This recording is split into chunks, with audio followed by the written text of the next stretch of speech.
My hands trembled as I stared at my reflection, watching tears smudge the mascara I'd carefully applied an hour ago. I should have been basking in newlywed bliss, but instead, I sat alone in our hotel bathroom, my wedding dress still on, trying to understand why my husband wouldn't touch me. Earlier that day, everything had seemed perfect. Mom had helped me into my dress, her fingers lingering a bit too long on each pearl button. "You look even more beautiful than I imagined," she'd whispered, her eyes meeting mine in the mirror with an intensity I couldn't quite read. If only I'd paid attention to the guilt hidden beneath her smile. The ceremony was a blur of white roses and promises. Mark's hands were cold when he slipped the ring on my finger. I'd attributed it to nerves, just like I'd explained away all the times I'd caught him staring at Mom during the reception. The way they'd disappeared at the same time, multiple times. The whispered conversations that stopped when I approached. "Just helping your mother with some last-minute details," he'd said, straightening his tie. His collar had been slightly askew, but I was too drunk on happiness to notice Mom's lipstick was freshly applied when she returned moments later. Now sitting in our hotel suite, my heart pounded against my ribs as I heard Mark's footsteps approach the bathroom door. I'd tried to surprise him earlier, slipping into the bathroom while he showered. His reactions still rang in my ears, the sharp panic in his voice when he'd screamed at me to get out. Since when did a husband need privacy from his wife? I'd changed into the white lace lingerie I'd spent a fortune on, positioned myself on the bed just like the magazines suggested, only to watch him grab his phone and mutter something about being tired. 12 months of dating, 12 months of him insisting we wait until marriage, and now he wouldn't even look at me. A text lit up my phone, from Mom. "Hope everything's perfect, sweetheart. Let me know if Mark needs anything." My stomach churned at her words. Why was she so concerned about Mark's needs on our wedding night? The bathroom door creaked open. Mark emerged, fully dressed, his eyes darting everywhere but at me. My heart sank as he reached for his car keys. "Where are you going?" My voice cracked. "It's our wedding night." "Urgency," he mumbled. "Don't wait up."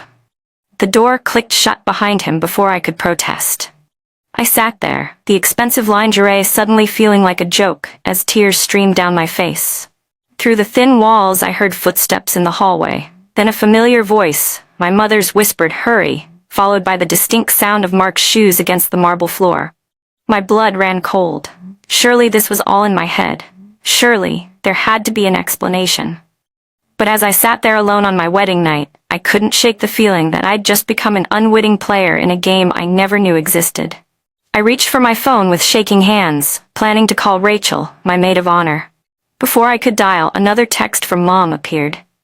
"Everything okay with Mark?" Those 4 words sent chills down my spine. Why was she so interested in my husband's whereabouts? And more importantly, how did she know he'd left? Little did I know, this was just the beginning. My perfect wedding day was about to unravel into a nightmare that would shatter everything I thought I knew about love, family, and trust. The morning after my wedding night, I sat at the hotel's vanity, staring at my reflection. The woman looking back at me wasn't the glowing bride I'd expected to be. Instead, dark circles rimmed my eyes from a sleepless night spent waiting for Mark to return. He never did. My phone buzzed again. Another message from Mom. "Coming to breakfast, sweetie? Mark mentioned you might need company." My stomach lurched. How did she know Mark wasn't with me? Why was she talking to my husband before he'd even spoken to me? Memories from the past year started flooding back, pieces of a puzzle I'd been too blind to see. Like the way Mark had insisted we have weekly family dinners after Dad passed away. At the time I'd thought he was being supportive, helping Mom cope with her grief. Now, those Sunday nights played back in my mind with disturbing clarity. 6 months ago. "I'll help your mother clean up," Mark had said, shooing me to the living room. I'd thought nothing of it then. Just my thoughtful fiancé being kind to my widowed mother. But now, I remembered how long they'd taken in the kitchen, the muffled conversations, the way they'd jumped apart when I'd walked in to help. "Just showing Mark some old photo albums," Mom had said, her cheeks flushed. Mark's shirt had been slightly untucked, but I dismissed it. After all, this was my mother, the woman who'd raised me. who'd cried with joy when I announced our engagement. 3 months ago. During wedding planning, Mark had been oddly invested in every detail. Most grooms wouldn't care about flower arrangements or tablecloth colors, but he'd attended every meeting with the wedding planner. He'd sat close to Mom, their heads bent together over color swatches, whispering and laughing at private jokes I wasn't part of. "Your mother has excellent taste," he'd say, his hand lingering on her shoulder. "We think alike, don't we, Sarah?" The way he'd used her first name had seemed strange, but I'd convinced myself it was sweet, that they were so close. Now, sitting in my honeymoon suite alone, last night's makeup smeared across my face, the signs seemed so obvious they made me sick. The secret glances, the hushed phone calls, the way Mom had insisted on helping Mark choose his wedding suit, alone. My phone buzzed again. This time it was Mark, had an emergency meeting. Meeting your mother for coffee to discuss some things. Join us? The casual way he mentioned meeting my mother, as if it was the most natural thing in the world for a man to abandon his bride on their wedding night and have coffee with his mother-in-law the next morning, made my blood run cold. I typed back with trembling fingers, "Where were you last night?" His response came too quickly. "Told you. Business emergency." But I'd seen his car in the hotel parking lot this morning. The next few days passed in a blur of forced smiles and awkward silences. I tried to ignore the gnawing feeling in my gut, but something felt terribly wrong. Mark continued to avoid any intimacy, finding excuses to sleep on the couch or work late. One particularly lonely night, I decided I'd had enough. I sat in our darkened living room, waiting. Mark had texted earlier saying he was working late, again. But at nearly midnight, I heard his car pull into our driveway. 2 car doors slammed instead of one. My heart started racing. Through the curtains, I could see 2 figures walking toward our door. One was definitely Mark, but the other? I squinted through the darkness. The silhouette was familiar, too familiar. Mom's perfume wafted through the air as they entered, not realizing I was sitting in the dark. "We shouldn't," I heard Mom whisper, her voice breathy in a way I'd never heard before. "She might wake up." "She takes sleeping pills now," Mark replied softly. "Besides, she never questions anything." My stomach lurched. I wanted to scream, to reveal myself, but my body wouldn't move. I watched in horror as they moved toward the stairs, their hands intertwined like teenagers in love. "You were amazing today," Mark murmured, pulling her closer. "How did I get so lucky?" "Shh," Mom giggled, actually giggled. "Not here." They disappeared upstairs to my marital bedroom, their footsteps echoing through the house like gunshots. I sat frozen, my world crumbling around me. The mother who'd raised me, who'd wiped my tears after every heartbreak, was now causing the deepest betrayal I'd ever known. Minutes passed like hours. The sounds from upstairs, their muffled laughter, the creaking bed, made me physically ill. I couldn't breathe, couldn't think. The wedding photos on our walls seemed to mock me now. Mom's hands on Mark's shoulders as he cut the cake, their secret smiles suddenly taking on new meaning. My phone lit up with a text. From Dad's old number, which Mom still kept active. "Hope you're sleeping well, sweetie. Don't wait up for Mark tonight. He's helping me with some paperwork." The lie, so casual and cruel, broke something inside me. I stood up on shaky legs, grabbed my car keys, and walked to the stairs. Every step felt like walking through quicksand. I had to see it, had to make it real, even though I knew the sight would haunt me forever. The master bedroom door was slightly ajar, warm light spilling into the hallway. Their shadows danced on the wall, a grotesque puppet show of betrayal. And then I heard it, Mom's voice thick with emotion. "I've loved you since the first time you came to dinner." "I only married her to be close to you," Mark replied. The truth hit me like a physical blow. I stumbled backward, my heel catching on the carpet. The thud was slight, but it was enough. The shadows froze, then scrambled. I didn't wait to see more. I ran. Behind me, I heard doors opening, Mark calling my name, Mom's frantic "Sweetie, wait!" But I was already gone, tears blinding me as I drove into the night, their betrayal playing on endless loop in my mind.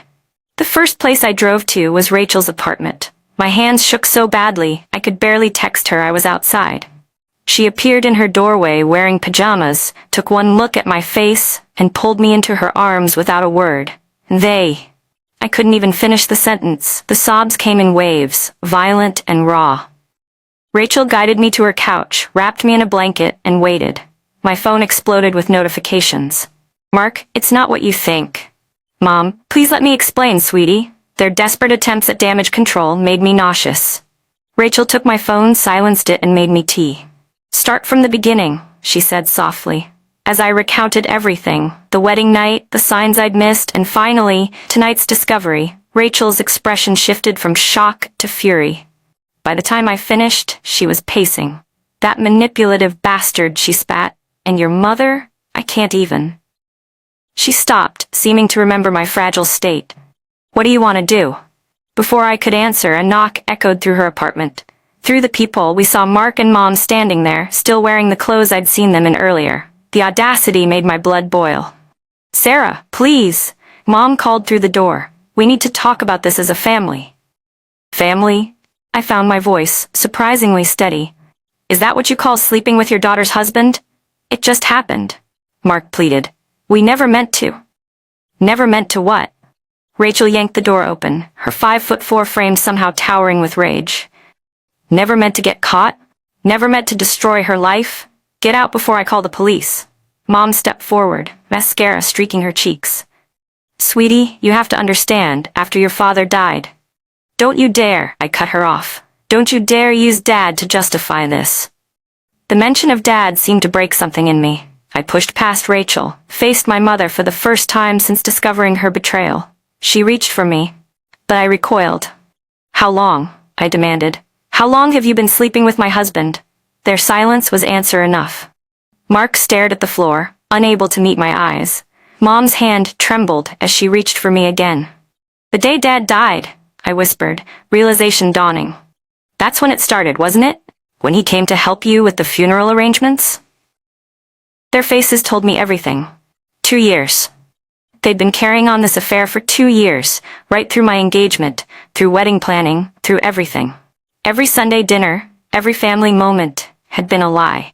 Get out, Rachel ordered again, but I held up my hand. No, I said quietly. I want them to know something. I turned to Mark first. I want a divorce. You'll be hearing from my lawyer tomorrow. Then to my mother. And you're dead to me. Both of you are. The strength in my voice surprised even me. As I closed Rachel's door, on their stunned faces, I felt something shift inside me. The world as I knew it had ended. But maybe, just maybe, that meant I could build a new one. That night, curled up on Rachel's couch, I made a list of everything I needed to do. File for divorce, find a new place to live, separate our finances. Rachel added her own items, get tested for STDs, and burn everything he ever gave you. The last one made me laugh through my tears, my first genuine laugh since the discovery. The sun was rising when I finally fell asleep, emotionally exhausted but somehow lighter. The worst had happened, and I had survived.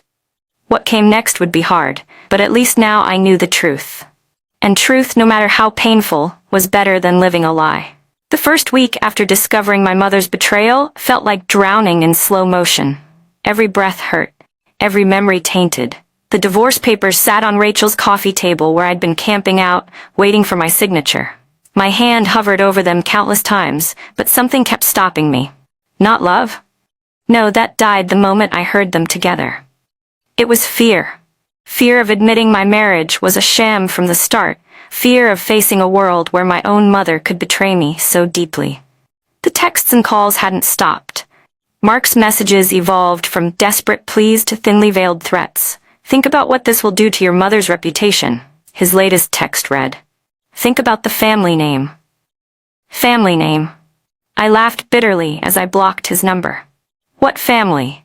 The one where my husband and mother had been sleeping together since my father's body was barely cold? Rachel came home from work each day bearing different forms of comfort, ice cream, wine, or sometimes just a fierce hug.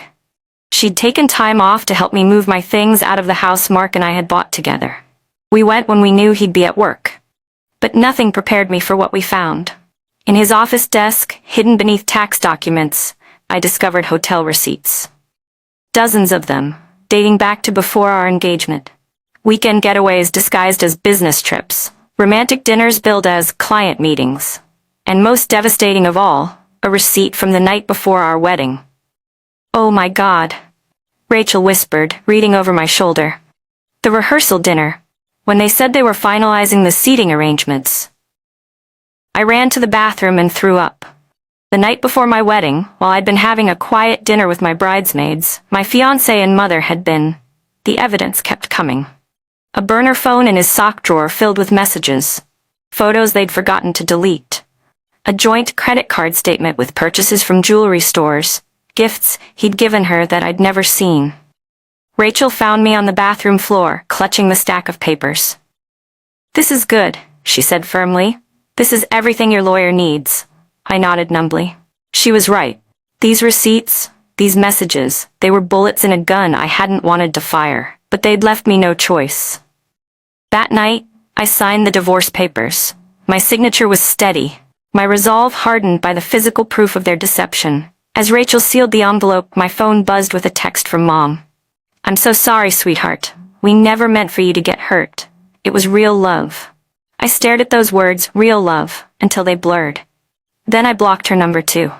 The next morning, I walked into my lawyer's office with a manila envelope full of evidence and my head held high. It was time to end this chapter of my life, no matter how much it hurt. 3 weeks after moving out, I agreed to meet my mother at a cafe downtown. Not because I wanted to, but because my therapist, Dr. Chen, suggested that confronting her might help my healing process. Rachel thought it was too soon, but she agreed to sit at a nearby table, just in case. Mom was already there when I arrived, looking smaller somehow, her usually perfect makeup unable to hide the dark circles under her eyes. For a moment, I felt a daughter's instinct to comfort her. Then I remembered why we were here. "Sarah," I said coldly, using her first name. The flinch it caused gave me a bitter satisfaction. "Honey, please." She reached across the table, but I pulled back. "If you'd just let me explain." "Explain what?"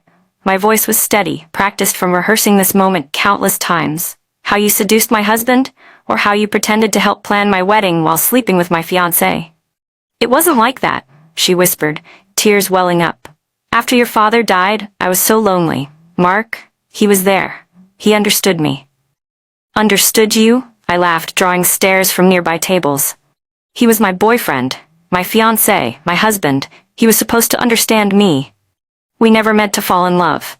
The word love hit me like a slap. "Love?" I leaned forward. "Was it love when you helped me pick out my wedding dress, knowing you were sleeping with the groom? Was it love when you watched me say my vows, knowing they meant nothing?" "They weren't nothing," she protested. "Mark cared about you." "Don't," I held up my hand. "Don't you dare try to justify this. You're my mother. You were supposed to protect me from men who would hurt me, not sleep with them." She broke down then, mascara running down her cheeks. "I know I've ruined everything, but you're my daughter. I can't lose you." "You already have." I stood up, my coffee untouched. "You lost me the moment you chose him over me, the moment you decided your happiness was worth destroying mine." "Please," she grabbed my wrist. "What can I do? How can I fix this?" I looked down at her hand, at the ring she still wore, Dad's ring. The sight of it made me sick. "You can't fix this," I said quietly. "Some things, once broken, stay broken. Like mirrors. You can glue the pieces back together, but the cracks will always show. That's what you've done to us, to our family." As I walked away, I heard her call my name. Rachel appeared at my side, her presence steady and comforting. Outside in the safety of my car, I finally let myself cry. Not for the mother I had now, but for the mother I'd lost.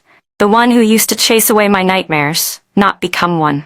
The letter arrived 6 months after my failed wedding night. A thick manila envelope from an address I didn't recognize, but the handwriting was unmistakable. My father's former business partner, James. Inside was a letter that would shatter what little remained of my family's facade. "Your father asked me to send this if certain events ever came to light," the cover note read. "I think it's time you knew the truth."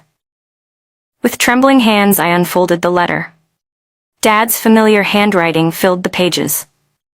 "My dearest daughter, if you're reading this, then my suspicions about your mother and Mark were correct. I'm so sorry you had to find out this way. I discovered their affair 6 months before my death, but chose to stay quiet to protect you. I thought I could fix things, make your mother see reason.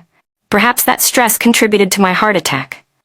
I've enclosed documents, Bank statements, photos, private investigator reports, proving their relationship began even before you started dating Mark. He pursued you deliberately, using you to stay close to your mother. I couldn't bear to tell you then, watching you fall in love with him, but I documented everything. I'm sorry I couldn't protect you from this pain. Know that none of this is your fault. All my love, Dad. The evidence was devastating. Photos dated 3 years ago showed Mom and Mark together at hotels, restaurants far from home. Bank statements revealed secret accounts, transfers, planned deceptions. My father had died, knowing his wife was betraying him with the man who would become his daughter's husband. The weight of this knowledge crushed me. I called Rachel, my voice barely a whisper. Can you come over? I need you. She found me surrounded by the scattered documents, my father's last gift to me, the truth I'd needed but never wanted to know. He knew, I kept repeating. He knew, and he died trying to protect me. That night, something shifted inside me. Grief turned to rage, then to determination. My father had given me the weapons to fight back. It was time to use them. Dr. Chen's office became my sanctuary in the months that followed Dad's letter. The leather couch had witnessed more of my tears than any human, except perhaps Rachel. Today, though, I wasn't crying. I went through Dad's old photos yesterday, I told her, my voice stronger than it had been in months. Found one from my 5th birthday. Mom was fixing my party dress while my father took the picture. And how did that make you feel? Dr. Chen asked, her pen poised above her notepad.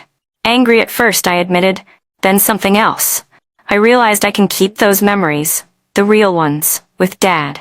They don't have to be poisoned by what happened after. She smiled softly. That's significant progress, Sarah. And it was. 6 months of therapy had taught me to separate the past from the present, to understand that my mother's betrayal didn't negate the love she'd shown me growing up. It just meant she'd made horrible choices later. The divorce was finalized last week.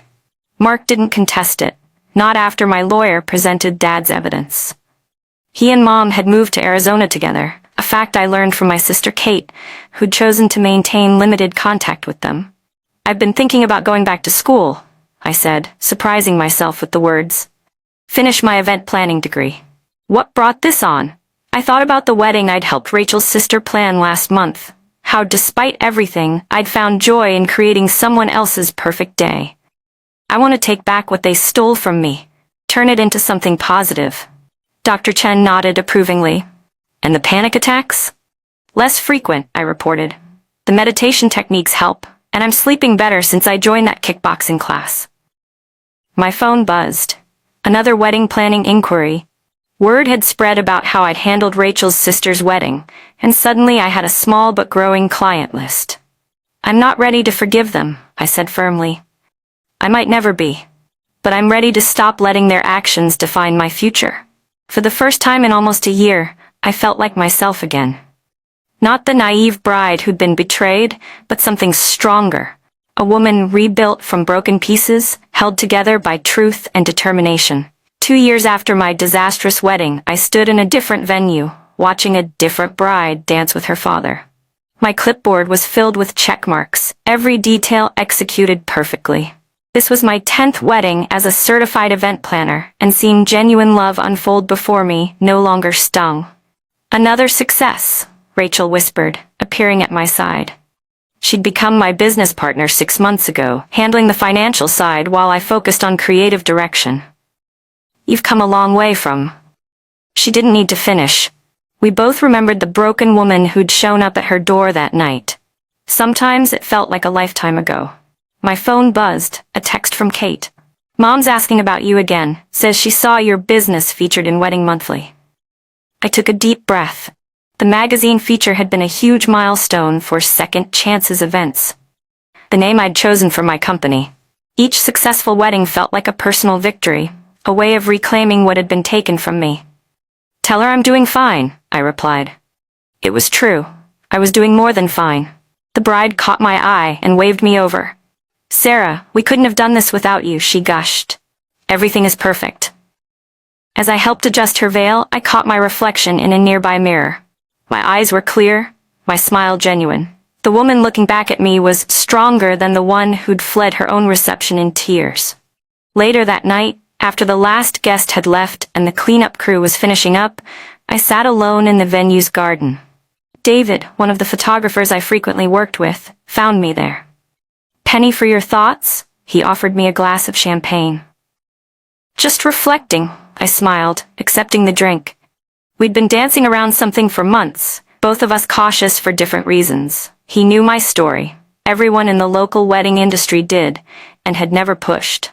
"Reflection looks good on you," he said softly. For the first time in 2 years, I felt my heart flutter with possibility. The beach house sold on a sunny Tuesday in April, 3 years to the day after my failed wedding. I stood on the deck one last time, watching waves crash against the shore. "You sure about this?" Rachel asked, helping me pack the last box of childhood memories. "It's time," I nodded.